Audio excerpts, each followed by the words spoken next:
শিক্ষাৰ ক্ষেত্ৰত প্ৰদৰ্শনী শব্দটোৱে প্ৰকল্প উপস্থাপনা অথবা উৎপাদিত সামগ্ৰীক সূচায় য'ত ছাত্ৰ-ছাত্ৰীয়ে শিকা জ্ঞান প্ৰদৰ্শন কৰে সাধাৰণতে এয়া শিক্ষামূলক অভিজ্ঞতা হোৱাৰ লগতে একেলগে শিক্ষাগত অগ্ৰগতি আৰু সাফল্যৰ মূল্যায়নৰ এটা বিশেষ মাধ্যম হিচাপেও পৰিগণিত হয়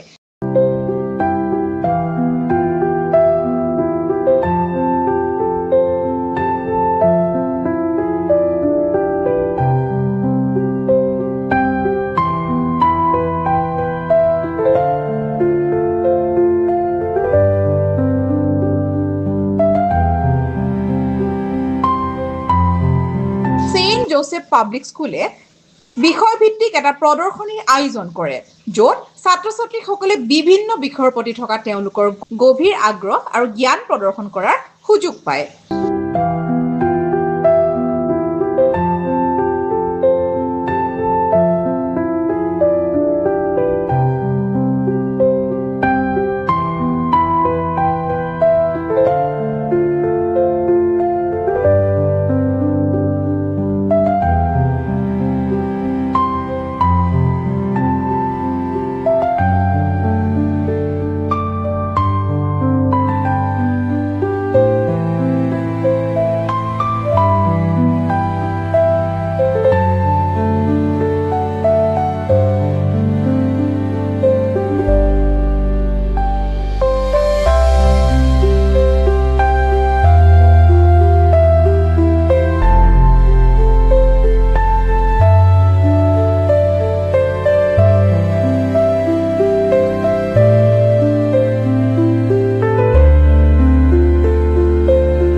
Bureau Report by Hata Live.